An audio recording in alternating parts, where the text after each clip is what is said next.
प्रेम से बोलिए जितिया भगवान की जय, जितिया माई की जय। हर हर महादेव। देवों का देव महादेव जी के चरण में प्रणाम करती हूँ, मेरा प्रणाम स्वीकार हो। माता गौरी पार्वती के चरण में प्रणाम करती हूँ, मेरा प्रणाम स्वीकार हो। गणपति ललनमा के चरण में प्रणाम करती हूँ, मेरा प्रणाम स्वीकार हो। गुरु भाई बहना, मैं एक जीवित पुत्री का व्रत की कथा सुनाने जा रही हूँ, जितिया व्रत की कथा। इस कथा को पूरा सुनिए और हंस जानिए। आधी नहीं, आधी सुनने में जुत भगवान का अपमान होती है, पूरा सुनने में भगवान पुत्रों की रक्षा करते हैं, पुत्र की लंबी आयु होती है, पुत्र की दीर्घायु होती है। इसलिए कथा को पूरा सुनिए और हंस जानिए। जय जितवाहन बाबा, जय जितिया माई। गुरु भाई बहना, एक राजा थे, उनकी 7 रानियां थी, लेकिन राजा साहब निसंतान थे। निसंतान के कारण राजा साहब 7 विवाह किए थे, लेकिन एक से भी संतान नहीं था। जब एक विवाह किए तो संतान नहीं हुआ, तो दूसरी विवाह किए, तीसरी किए, चौथी किए, 5वीं किए, 6ठी किए, 7वीं किए, लेकिन फिर भी राजा निसंतान थे। राजा साहब छोटी रानी को बिल्कुल प्यार नहीं करते थे। छोटी रानी को सभी लोग कौआ हकनी कहते थे, क्योंकि छोटी रानी जो थी वो गोबर गोईठा, गाय के सानी पानी, बर्तन झाड़ू करती थी। समझिए कि उस घर के दासी बन के रहती थी। राजा जो थे, राजा जब आते थे तो राजा साहब थोड़ा सा प्यार जताते थे अपनी पत्नी समझ के, लेकिन 6 रानियां जो थी, 6 रानियां तो उसको दाई से भी बेहतर सलूक करती थी। धीरे धीरे समय बीत रहा था, राजा बड़े दुखी रहते थे।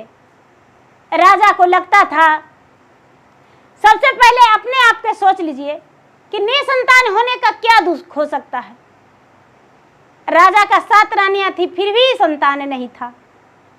राजा को लगता था कि हे भगवान, निसंतान के सहारा कौन बनेगा?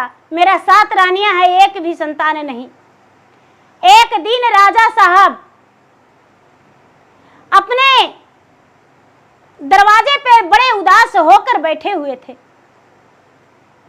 और एक साधु बाबा आए। राजा से कहते हैं कि हे राजन, आप अपने दरवाजे पे इतना उदास होकर क्यों बैठे हैं?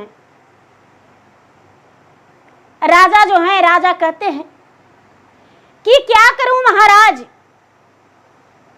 मेरा कोई संतान नहीं है, मैं निसंतान हूं। जो महात्मा है वो कहते हैं कि हे राजन, संतान होने का और संतान का दीर्घायु होने का एक व्रत है। अपने पत्नी से कहिए 7 रानियां से वो व्रत करेगी। राजा कहते हैं कि कौन सा व्रत? तो जीवित पुत्रिका का व्रत। जो आपकी रानी करेगी तो संतान का प्राप्ति जरूर हो जाएगा, और मैं आपका एक आशीर्वाद देता हूं, उस आशीर्वाद से भी आपका संतान का प्राप्ति अवश्य होगा। राजा कहते हैं महाराज क्या?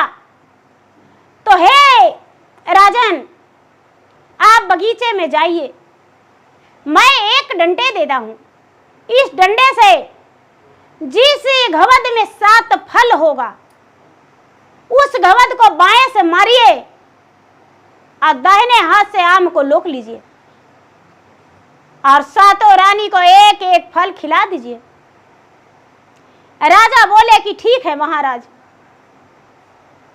राजा तनिक भी देर नहीं किए और बगीचे में चले गए। बगीचे में देखते हैं कि एक आम में गुच्छा में 7 फल लटका हुआ है। राजा साहब भगवान का सुमिरन किए, भगवान का ध्यान किए, हे महादेव आप कृपा करिए और मैं जिस काम से आम का तोड़ने जा रहा हूं मेरा काम सफल हो। राजा साहब बाएं हाथ से डंडा को मार दिए और दाहिना हाथ से चादर में छान लिए। सातों आम राजा के चादर में आ गया। राजा साहब जब घर आए तो घर आकर और रानी से कहते हैं कि सातों रानियां कहाँ गई, मेरे पास आओ। बड़ी रानी कहती है कि महाराज क्या बात है, बड़ा मुसक्के आ रहे हैं। राजा कहते हैं कि सातों रानी से कुछ सुनाना है और कुछ देना भी है। रानी कहती है महाराज क्या, आज क्या हीरो का हार लेकर आए हैं? कहते हैं कि नहीं, हीरो का हार नहीं, उससे भी बड़ा कीमती अनमोल चीज है। रानी तो देखने के लिए व्याकुल हो गई। उस समय छोटी रानी कौआ हकनी बर्तन धो रही थी और 6 रानियां मस्ती मजाक कर रही थी।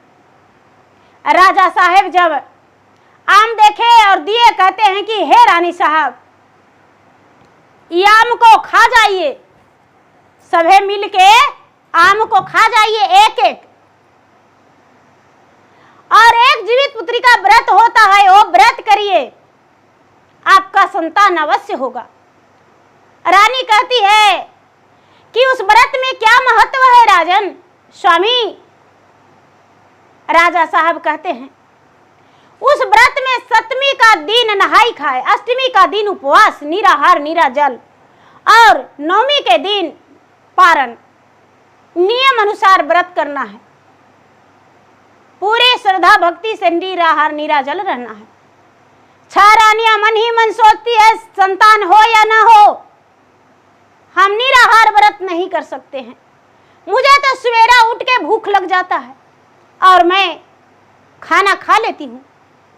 भला कौन रहेगा? इतना दिन हो गया संतान नहीं हुआ, एक दिन उपवास रहने से संतान हो जाएगा। रानी मन में ऐसा सोची और वो जो है व्रत करने के लिए नहीं सोची। आम देने के लिए कहती है कि अरे कौआ हकनी, आओ आम खा लो। कहती है दीदी मेरा हिस्से का धर दो, मैं बर्तन धो लूंगी तो खा लूंगी आम। कहती है कि ठीक है। इसके बाद 6 मिलकर 7 आम खा गई और गुठलियां और छिलके कूड़े कचड़े में डाल दी। बेचारी कौआ हकनी का बर्तन जब धोवल हुआ तो आई और कहती है कि दीदी मेरा आम कहाँ रखें, मेरा हिस्से का आम। कहती है अरे बड़ा हिस्सा खोजने आई हो, आने में देर कर दी, आम मीठा था, 6 मिलकर खा गए। कौआ हकनी कहती है कि दीदी गुठली कहाँ फेंके? 6 मिलकर कहती है वो तो मैं गंदौरे पर फेंक दिया कूड़ा कचड़ा में। बेचारी कौआ हकनी जाती है और 7 गुठली खोजती है।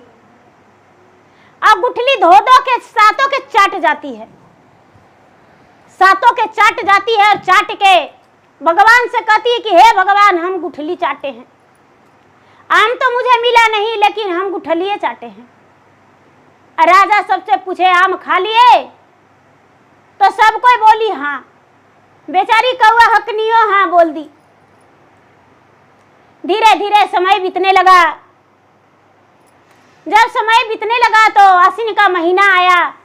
कौआ हकनी जीवित पुत्री का व्रत भी की, उपवास भी रही और ये गर्भवती रह गई। इसका पेट में गर्भ धारण हो गया।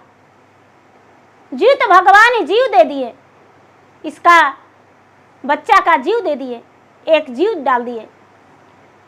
9वां महीना होते ही कौआ हकनी का धीरे धीरे जब गर्भ रह गया तो 9वां महीना बीता। 9वां महीना 9 दिन 10 घंटे के बाद कौआ हकनी को दर्द शुरू होने लगा। जब कौआ हकनी का दर्द शुरू होने लगा तो अपना सबद से जाके कहती है कि ए राजा साहब, रानी साहब, ए दीदी देखिए ना मेरा दर्द शुरू हो गया है। जो रानी है वो कहती है सबत कि दर्द शुरू हो गया है तो क्या करें, लगता है आज ही बच्चा का जन्म देंगे। तो ऐसा करो कि कोठी के सांधी में जाके और नुका जाओ और पैर उल्टी कर देना, बच्चा जन्म ले लेगा। बेचारी कौआ हकनी जाती है और कोठी के सांधी में छुप के पैर ऊपर करती है, लेकिन ऊपर दर्द के मारे तो होता नहीं है, गिर जाती है। बेआवाज़ दर्द से पीड़ित होके व्याकुल हो जाती है और एक लड़का एक लड़की का जन्म दे देती है। एक लड़का एक लड़की का जन्म दे देती है। जो सवत है वो देखती है, बच्चा का रोने का आवाज सुनती है तो क्या करती है कि दाई के कहती है कि हे दाई, हम तुमको रुपया पैसा देंगे, जाओ ये बच्चा के कहीं गाड़ के चल आना। दाई है वो क्या करती है कि लाल कपड़ा में लपेट के और बच्चा को माटी के मटखान में फेंक लाती है और ईंट और पत्थर धर देती है। राजा से कहती है कि हे राजा साहब, कौआ हकनी कोई बच्चा का जन्म नहीं दी, ईंट और पत्थर का जन्म दी है। वो तो पेट के में बांध रखी थी ईंट और पत्थर। राजा साहब उसको सजा दे दिए और कारागार में बंद कर दिए। कौआ हकनी बेचारी तो ऐसी घर के दाई रहती थी, कारागार में बंद हो गई।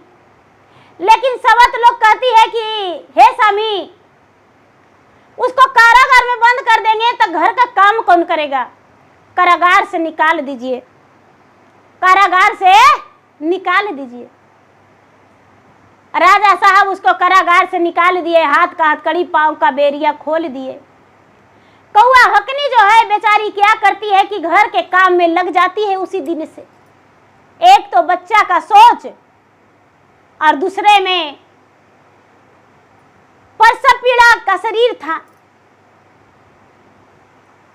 क्या करे भगवान, इसे ध्यान करती है कि हे भगवान, यदि सच्चे मन से मैं भक्ति किया होगे, सच्चे मन से मैं आपका पूजा पाठ किया होगा, जीवित भगवान व्रत रखी होगी तो मेरा बच्चा जीवित रहेगा। क्या होता है कि सवेरा होता है और कुम्हार और कुम्हैन जो मट्टी चाक पर बर्तन बनाते हैं वो आते हैं मट्टी लेने के लिए मटखान में। और जब मटखान में मट्टी लेने आते हैं तो देखते हैं कुम्हारिन, एक लड़का एक लड़की कहां कहां करके रो रहा है। कुम्हार से कहती है, कुम्हारिन जो थी वो बांझ थी, उसका भी संतान नहीं था। वो कहती है कि ये जी देखिए ना, जो सारी संसार में नहीं मिला, जो देखिए मटखनवा में पड़ल है।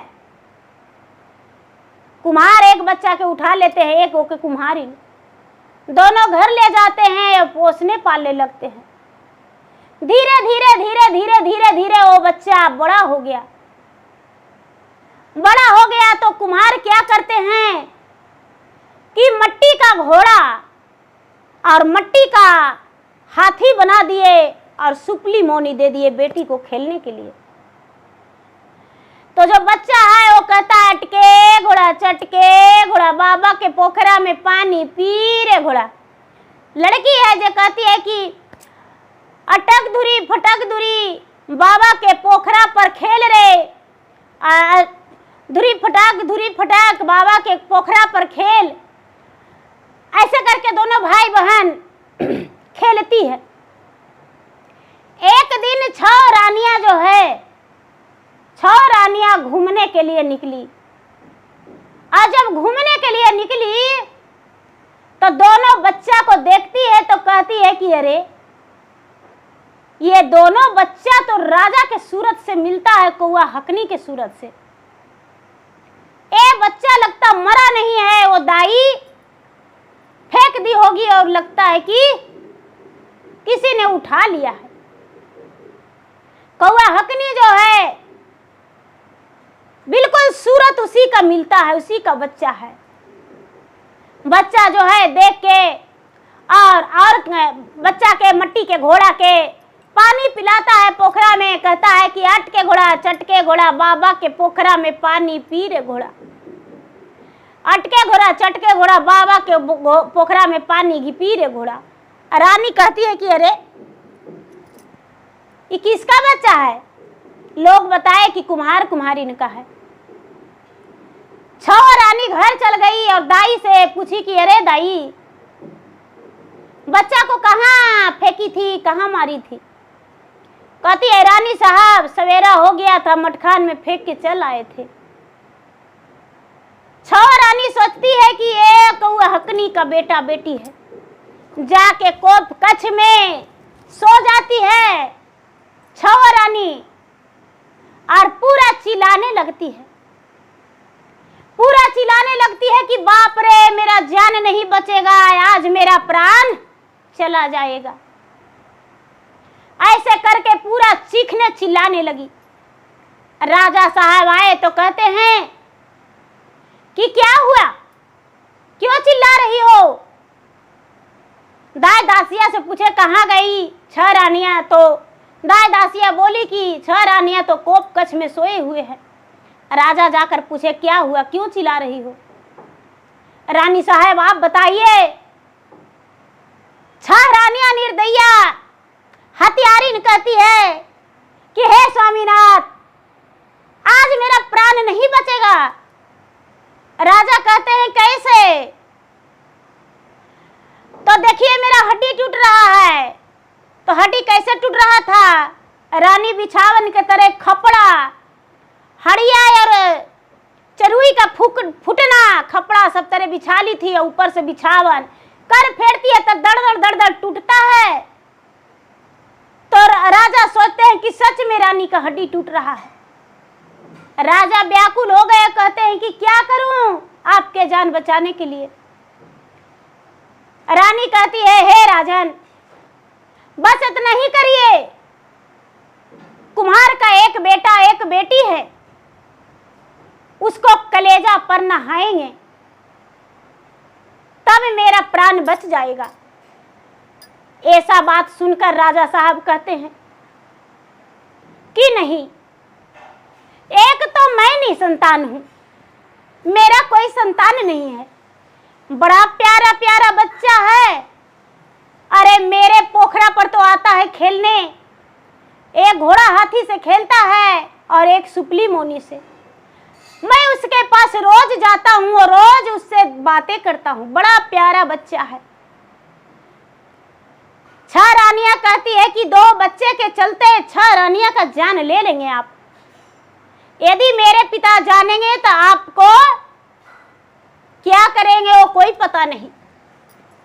राजा साहब मन दुखी करके सेना सिपाही को कुम्हार के घर भेज देते हैं, दोनों बच्चा को मंगवा लेते हैं और दोनों बच्चा के मंगवा के जल्लाद के हाथे राजा दे देते हैं। जल्लाद ले जाकर दोनों बच्चा को मार देता है, मार के कलेजा निकाल लेता है। कलेजा निकाल के और बच्चा को जमीन में दबा देता है जल्लाद लोग।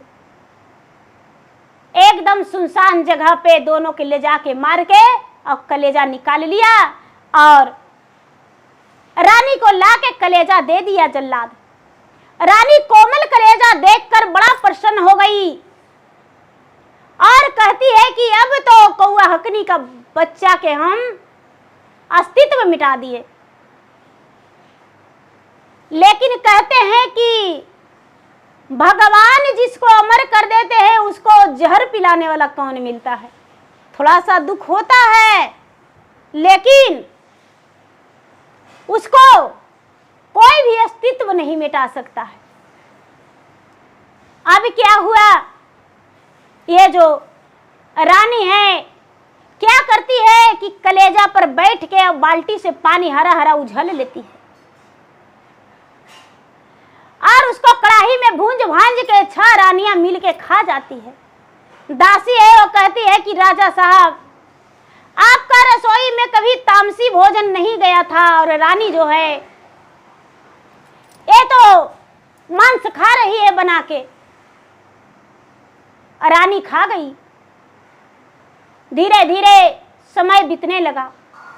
दोनों बच्चा जो जमीन में दफनाया हुआ था, एक बेली एक चंपा का फूल दोनों जन्म ले लिया। एक बेली का फूल और एक चंपा का फूल दोनों जन्म ले लिया। राजा के बिस्तर पर एक फूल प्रतिदिन गिरा हुआ रहता था और राजा का कमरा पूरा धमाधम धमकता था।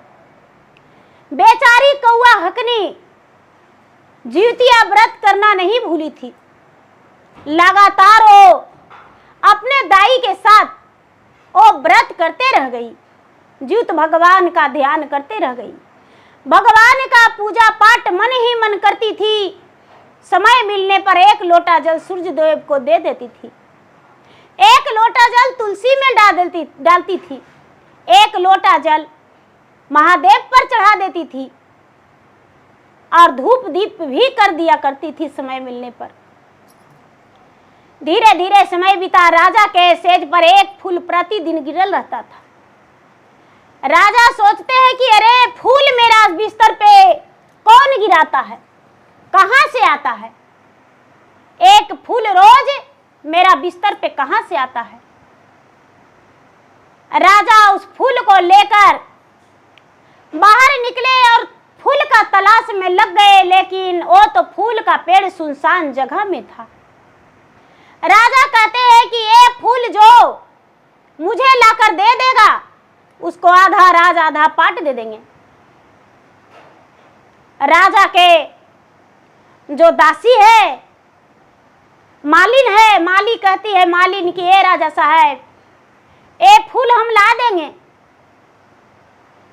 मालिन खोजते खोजते उस जगह पर पहुंच गई तो फूल में से आवाज निकलता है कि भैया बेलात का बहनी चंपा फुलवा लोढ़े लई बाबा के मालिनिया फुलवा लोढ़े दिए कीना। तो आवाज निकलता है, ये जो भाई है बोलता है कि ए बहनी चंपात का भैया बेला फूलवा डाढ़े पाते खिली जाया काश। फूल का जो वृक्ष है वो डाढ़ पात आकाश खिल जाता है और मालिन लवट के चल जाती है। मालिन लवट के चल जाती है, एक भी फूल उसे प्राप्त नहीं होता है। जाके राजा के सामने हाथ जोड़ी करके हार मानती है कि हे राजा साहब मैं फूल नहीं ला सका। राजा जो हैं, राजा दूसरे को कहते हैं तो घर के दासी है वो कहती है कि हे राजा साहब ये फूल हम ला देंगे। तो दासी है जो दासी जाती है तो उस जगह पे सुनसान जगह पे जाती है तो फिर से फूल में से आवाज निकलता है ए भैया बेलात का बहनी चंपा फुलवा लोढ़े ले बाबा के दासिया फुलवा लोढ़े दिए कीना। ए बहनी चंपात का भैया बेला डाढ़े पाते खिली जाया आकाश। भाई कहता है बहन आकाश में लग जाओ।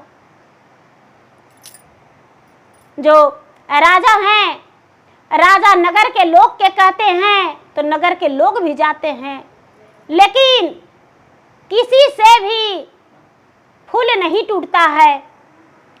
राजा की 6 रानियां हैं, वो कहती है कि फूल हम ला देंगे।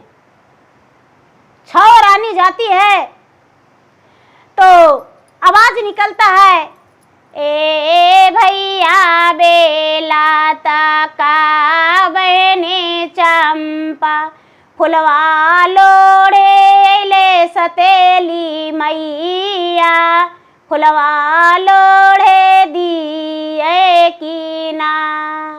तो वो भाई है जो कहता है, ए बहनी चंपाता का भैया बेला, एही हाई मोरा दो सामान। मारिए काटिए माता काले जानी कलबा बोलाना, बनाई के खाएलन माता के दिहालन सजाए, डरे पाते खिली जाया आकाश। जो फूल है वो आकाश लग जाता है। सातों छो जो रानी है वो कहती है कि यदि नहीं तोड़ने देगी तो पेड़ कटवा देंगे, लेकिन पेड़ नहीं हिलता है, तनिक भी पेड़ नहीं हिलता है, कटवा दो जो करो। सब कोई के कहने पर कौआ हकनी उस दिन जीवित पुत्री का व्रत में थी, उपवास थी, जिउतिया का दिन था। सब लोग बोले कि ए रानी साहब, सब कोई गए हैं फूल लोढ़े, लेकिन आप नहीं गए हैं। बेचारी कौआ हकनी कहती है कि हम जाएंगे तो क्या हमको मिलने वाला है। अरे भाई, सब लोग हार गए तो हमको क्या फूल मिल जाएगा। इतने बड़े बड़े लोग गए तो फूल किसी को नहीं मिला, टूटा नहीं फूल। जो मंत्री हैं वो कहते हैं कि नहीं, एक बार आप चलिए। जो कौआ हकनी है वो जाने के लिए राजी हो जाती है, जाने के लिए राजी हो जाती है। 6 रानियां हैं वो भी पीछे से जाती है, जो राजा हैं वो भी पीछे से जाते हैं, बहुत सारे लोग जाते हैं कि कौआ हकनी को मंत्री कहीं न भगा दे, वो भाग जाए। कौआ हकनी है जो जीवित पुत्री का व्रत की थी, जिउतिया व्रत, उपवास में थी। जाके जा रही है तो दूर से देखती है तो कहती है कि ए भैया बेला का बहनी चंपा, फुलवा लोढ़े अइले आपन माइया, आखिया से गिरे झर झर लोर, एक माना कारे चरनिया छुई दिए, दोसर माना हृदय में समाय। भाई कहता है, ए बहनी चंपाता का भैया बेला, डाढ़े पाते भुइया लोरी जा, खोइचा भारा तोड़ा तन माउनिया भारा तोड़ा तन, ले तन राजा पाटा बाटवाय। कहता है कि अरे बहन, डाढ़ पात नीचे भुइया माता के चरण में लोर जाओ। माँ खोइचा भर डाली भर मोनी भर लोड़ के और राजा को दे देगी, राजा से राजपाट लेके अब खुशी जीवन जिएगी। बेली और चंपा का फूल जो है कौआ हकनी के पैर पर गिर जाता है। कौआ हकनी पूरा फूल तोड़ लेती है। सब लोग देखते के देखते रह जाते हैं और कोई भी कुछ नहीं कर पाते हैं। राजा साहब जो हैं वो कहते हैं कि ये फूल किसी से नहीं टूटा, कौआ हकनी से कैसे टूट गया। फूल का रहस्य क्या है? कुछ तो है फूल में रहस्य। मंत्री जो है वो कहने लगे कि ये राजा साहब, कुछ तो राज के बात है, बढ़ई को बुलाया जाए और पेड़ को कटवाया जाए। राजा साहब बढ़ई को बुलाएं और फूल का पेड़ कटवाने लगे। तो बढ़ई का छेव लगाने से पहले फूल में से आवाज निकलता है, हाथा तोरा जोड़ियो बाड़िया भैया हो, सुनीला ना बिनती हमार। आगले बागला तो हो काटिया हो, बिचावा में छोड़िया यार। काटी जाए तय हाथावा, काटिए जाए तय पैर, काटी जाए तय हमारा के सिर। बढ़िया जो कहता है कि ए राजा साहब, इसमें से आवाज निकलता है कोई जीव है। राजा जो है वो कहते हैं कि हम यहीं पर खड़ी है, काटिए। जो बड़ी है दोनों पेड़ को अगल बगल काटता है, बीच में से दोनों बच्चा निकलता है और दोनों बच्चा कौआ हकनी में लपट जाता है। कौआ हकनी में लपट जाता है, सारा लोग चकित हैं। 6 रानियां जो है वो कहती है कि मेरा बच्चा है। कौआ हकनी तो किसी के सामने चारा नहीं चलता था, तो बेचारी कुछ नहीं बोलती है। अपना जीत भगवान के ध्यान में लगाई हुई है कि हे जीत भगवान, हम आपका ध्यान में हैं, आप ही इंसाफ करिए। राजा कहते हैं 6 रानियां से कि भाई तूने तो बच्चा का जन्म नहीं दिया था, तो तुम्हारा बच्चा कैसे है? 6 रानियां कहती है नहीं राजा साहब, ये बच्चा मेरा है। कौआ हकनी कहती है कि नहीं, ये बच्चा मेरा है। जो मंत्री है वो कहते हैं कि ठीक है राजा साहब, इसका इंसाफ हो जाएगा। मंत्री क्या करते हैं कि पूरे नगर को लोग को बुलवा लेते हैं और कपड़ा घरा लगवा देते हैं और 7 तह कपड़ा के तह लगवा के और 6 रानियां को कहते हैं कि हे रानी साहब, आप दूध गारिए और राजा के जांग पर बच्चा है, राजा के जांग पर बच्चा है, उसका मुंह में चल जाना चाहिए दूध। तो कहते हैं दीदी कि बिना बरसले नदी में बाढ़ नहीं आवेगा।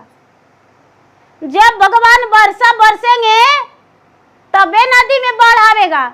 लोटा में पानी, लोटा से पानी देने से नदी में बाढ़ नहीं आता है। जब कोई भी स्त्री संतान का जन्म नहीं देगी तो सीना से दूध नहीं निकाल सकती है।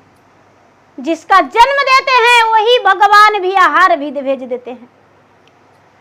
6 रानियां अपना सीना से दूध गारने का कोशिश की, लेकिन सीत भर दूध नहीं निकला। उसके बाद कौआ हकनी भी लग गई। कौआ हकनी कहती है कि हे भगवान विष्णु भगवान, शंकर भगवान, कृष्णा भगवान, दूध के दूध और पानी का पानी, रात और दिन आप ही बनाने वाले हैं, पाप और पुण्य आप बनाने वाले हैं। आज जो सही है उसका सही कर दीजिए और जो गलत है उसका गलत। जिसका बच्चा है उसका गोद में जाएगा। और सीना से दूध गारती है तो मारता है धारा। देखिए सत्य का जमाना था, सतयुग का जमाना था। बच्चा के मुंह में घट घट चल जाता है, राजा के पूरा पैर भींग जाता है। बहुत लोग देख रहे थे। बच्चा जो है राजा समझ जाते हैं कि कौआ हकनी का बच्चा है। राजा साहब कौआ हकनी को सीने से लगा लेते हैं और कहते हैं कि ये सब कैसे हुआ। बच्चा कहता है कि पिताजी, जब हम जन्म लिए माँ का ओद्र से, तो पूछिए मेरी सौतेली माँ से। मेरी सौतेली माँ जो है वो दाई के देकर और मटखाने में फेंकवा दी। दाई को बुलाया जाए। जो डगरीन थी डगरीन आई तो डगरीन कहती है कि राजा साहब, पैसा के लालच में हम पड़ गए थे और बच्चा के मटखान में फेंक दिए थे। कुम्हार को बुलाया गया। कुम्हार कहता है कि हाँ बच्चा मेरा था, मटखाने से लाए थे। बात मिल गया। 6 रानियां, राजा को लगा कि हे भगवान, मेरा रानी जान गई, तब तो बच्चा को मरवा के कटवा के खा गई। भगवान का महिमा अपरंपार था कि ये बच्चा फूल पेड़ में जन्म लिया और दोनों बच्चा फिर से जीवित हो गया। राजा साहब क्या करते हैं कि 6 रानियां को वहीं पर से भिखारिन का वस्त्र दे देते हैं और राज से निकाल देते हैं और छोटी रानी को बाजे गाजे के साथ धूमधाम से अपना घर लेकर चले जाते हैं। 6 रानियां को पूरे नगर में ढिढवारा दिवा देते हैं कि भाई जो भी इसको अन्न और पानी देगा उसको फांसी का सजा दिया जाएगा। 6 रानियां नगर से निकल जाती है और कौआ हकनी जो है अपने राजा के साथ, प्रजा के साथ राजमहल में प्रवेश करती है। कौआ हकनी को राज रानी घोषित कर दिया जाता है, राज वस्त्र, राज आभूषण मिल जाता है। दोनों बच्चा जो है पिता के संतान 12 वर्ष के दोनों था, 12 वर्ष बीत चुका था।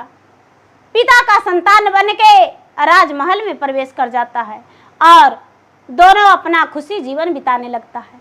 राजा और रानी, कौआ हकनी बनी रानी।